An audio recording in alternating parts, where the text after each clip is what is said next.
Bonjour, ici Marc-Antoine au centre du VR à Saint-Nicolas. Aujourd'hui, on fait la démonstration d'une Puma 422 LFT. On va commencer par faire une tournée à l'extérieur pour ensuite se diriger dans l'unité. On commence sur notre auvent, sur la tête, en haut complètement. On a un cap qu'on peut retirer en situation d'urgence. Donc, un exemple que l'auvent est ouvert, on n'a plus de batterie pour le refermer électriquement. À l'aide d'un outil, on va pouvoir le refaire manuellement. On a aussi des pattes stabilisatrices qui sont situées un peu partout sous l'unité. Donc, ça va permettre de mettre parfaitement de niveau notre unité. Ce qu'on voit là ici, c'est un Quick Connect de propane, donc soit pour connecter un barbecue ou un foyer extérieur au besoin. On a aussi une prise de courant électrique 120 volts qui va fonctionner lorsque la roulotte va être branchée directement avec son fil 50 ampères. Les marches ici pour accéder via la porte patio sont escamotables et se rétractent sous le plancher.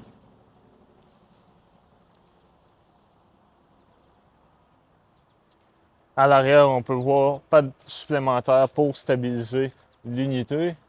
On a aussi la possibilité d'acheter une échelle télescopique qui est vendue séparément pour accéder au toit. Elle vient parfaitement s'accrocher sur le support qui est là en haut. On va recommander de monter sur le toit au moins une fois aux 3 mois pour aller valider que les joints d'étanchéité sont encore bons et que le toit n'est pas endommagé. Ce qu'on veut, c'est prévenir les infiltrations d'eau.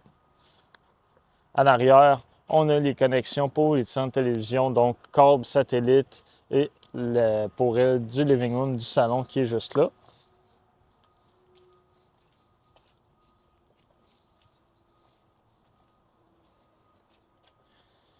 La connexion pour brancher notre unité, donc c'est un fil 50 ampères, 120 volts qui est inclus avec la roulotte.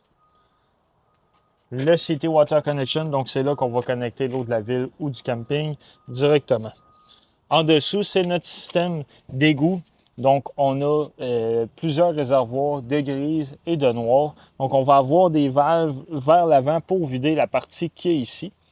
Pour celle-là, on a la valve noire qui est l'eau de la toilette et par la suite, la valve grise qui va être l'eau pour l'évier et la douche. Quand on effectue la vidange, on va toujours commencer par ouvrir la noire en premier qui est l'eau de toilette. Et par la suite, on va venir rincer avec notre eau grise directement.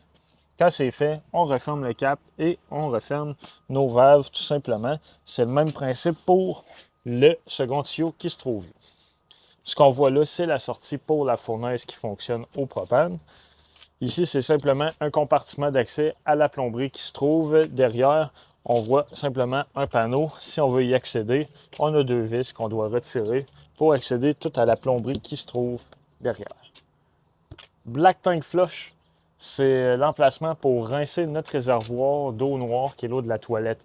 Donc, si jamais on a des mauvaises odeurs qui s'accumulent, trop de résidus dans le réservoir, on connecte l'eau directement là, puis à l'aide de jet, ça va rincer celui-ci. Très important, il ne faut pas l'oublier là, car ça peut monter dans le réservoir au point de déborder par la toilette à l'intérieur. Le Freshwater Connection, donc c'est là pour remplir notre réservoir d'eau fraîche. Donc, si on veut fonctionner en mode autonomie, on n'a plus accès à l'eau de la ville ou du camping. C'est là qu'on va pouvoir actionner la pompe à eau 12 volts pour utiliser cette eau. On a aussi une douchette à l'extérieur avec l'eau chaude et l'eau froide. On a un compartiment de rangement qui est là. Donc, on voit le fil qui est fourni dans l'unité avec son kit de départ qui est là.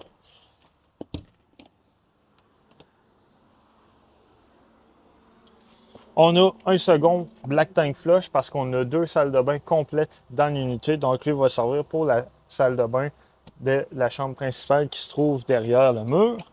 Et le chauffe-eau, lui, est de type instantané. Donc, plus de réservoir, il va chauffer l'eau à la demande. Lui, on doit s'assurer que l'interrupteur ici est à on. Et par la suite, le reste des contrôles va se faire de l'intérieur sur un moniteur supplémentaire.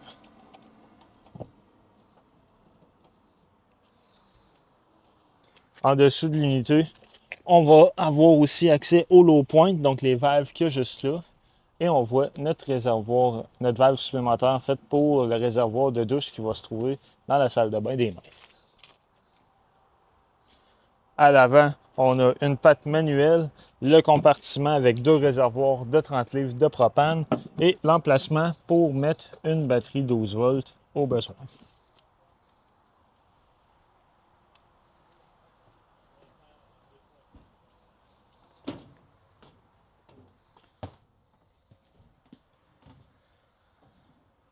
Une fois à l'intérieur, sur le mur ici, on va retrouver beaucoup de contrôleurs. On va commencer en haut. Donc, les shades, on a des rideaux avec des moteurs électriques. Ça va être pour les fenêtres qui se trouvent au plus haut. Donc, de chaque côté, on peut gérer vraiment indépendamment chaque fenêtre de chaque côté. Et on a aussi le rideau principal qui se trouve à l'arrière. Lui, l'interrupteur est juste ici en bas. Donc, on va pouvoir abaisser électriquement les rideaux. Ensuite, ce qu'on voit là, c'est un capteur de température qui va servir pour les différents systèmes, la climatisation et le chauffage. Son thermostat est juste là. Donc, on est divisé en 3 zones différentes. Il va y avoir une zone pour la cuisine-salon, une zone pour les chambres à coucher en haut et une troisième zone pour la chambre à coucher qui se trouve derrière la porte en bas. Sur chaque zone, on va pouvoir gérer l'air climatisé indépendamment et ainsi aussi faire fonctionner le système de fournaise pour le chauffage. On a simplement besoin de venir sélectionner la température voulue et on peut toujours modifier le fan, le mettre à l'eau ou à air au besoin. Donc, tout dépendamment de la zone, on va pouvoir jouer avec différents paramètres. Ce qu'on voit ici, en fait, c'est un module complémentaire à notre moniteur principal. On a plusieurs réservoirs d'eau grise et noire. Donc, on a 2 noirs et on a 3 gris. Il y en a un qui va être pour l'évier de la cuisine. On en a un qui va être pour la douche ici à l'entrée et un pour la douche qui se trouve à l'arrière. Donc, lorsqu'on veut voir notre niveau, on appuie sur batterie pour voir notre niveau de batterie, réservoir d'eau fraîche, eau noire, eau grise 1, eau grise 2. Et on complète ici, donc pour nos réservoirs supplémentaires qui sont là, donc noir et grise directement. L'interrupteur ici, c'est pour mettre la pompe à eau en fonction pour utiliser notre réservoir d'eau fraîche. Pour mettre le chauffe-eau en fonction, on le met à on ici et ça l'allume notre moniteur qui est là plus bas. Donc lui, on va pouvoir l'allumer. La température de sortie va servir à gérer en fait la sortie d'eau chaude. Donc, exemple que moi, j'aimerais que l'eau soit à 117 Fahrenheit. On le laisse à 117. On va ouvrir seulement l'eau chaude et la température va sortir exactement à ça. On peut le mettre en Celsius ou en Fahrenheit au besoin, comme ça ici. Donc, lorsqu'on a terminé, on peut laisser le module ouvert ou le fermer, tout simplement. Ensuite, pour l'éclairage, ici en haut, donc des master switch qu'on va appeler pour allumer autant cuisine, les chambres. Et par la suite, on a différents interrupteurs situés dans l'unité pour allumer et éteindre les lumières. L'ouverture et la fermeture des slide-out se fait ici, donc, et on a 3 slide-out et l'auvent qui est là à l'extérieur sur l'interrupteur qui est. Maintenant, dans la salle de bain, on a une toilette qui fonctionne au pied pour flusher. On a un évier avec l'eau chaude et l'eau froide. Et notre première douche qui est là. Donc, on a un système de ventilation sur le côté. On va simplement pousser sur la poignée. Et on a un bouton pour l'éclairage et le second pour partir le fan tout simplement. De l'autre côté, on a un pommeau avec l'eau chaude et l'eau froide.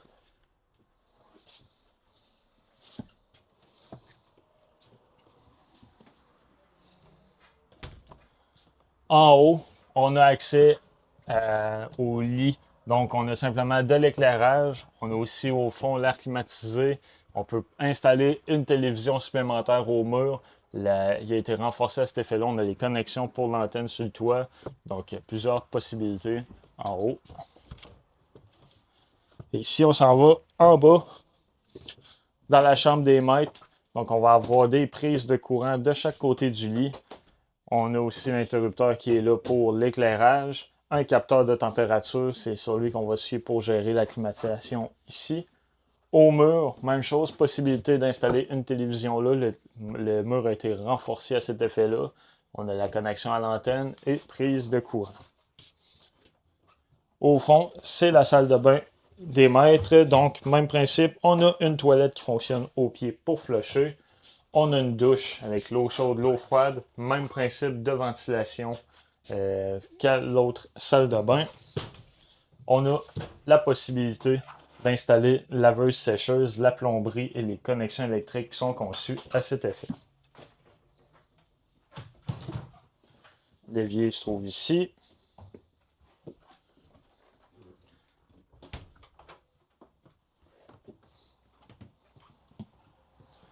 En bas complètement, ce qu'on va voir là à l'entrée, c'est notre détecteur de monoxyde de carbone qui est là.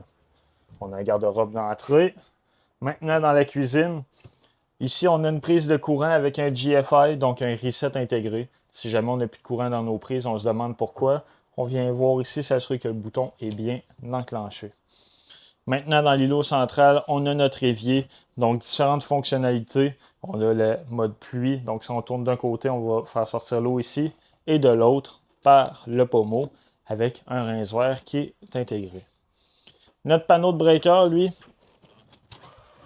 on va avoir la gestion, en fait, de tout ce qui est breaker, 120 volts qui est là. Donc, tout est bien identifié ici en bas complètement. Et on a le 12 volts qui est géré avec les fusibles en haut. Le micro-ondes, lui, fonctionne. Il y a un air fryer d'intégré, convection bake aussi au besoin. Lui, fonctionne électrique, 120 volts. La hotte de la cuisinière qui est là, donc l'éclairage et le fan. La cuisinière, elle fonctionne au propane. Donc, on a des boutons pour l'éclairage, pour faire fonctionner le fan. Donc, là, on a simplement besoin d'appuyer et tourner pour allumer les gaz. Ça va être le même principe pour la partie du four qui est ici. Donc, on a vraiment un four comme on va retrouver à la maison. Très important, il y a une barrure qui est installée. Donc, lorsqu'on va circuler sur la route, on va mettre la barrure pour éviter que la porte ouvre d'elle-même. Le réfrigérateur, lui, fonctionne électrique 120 volts.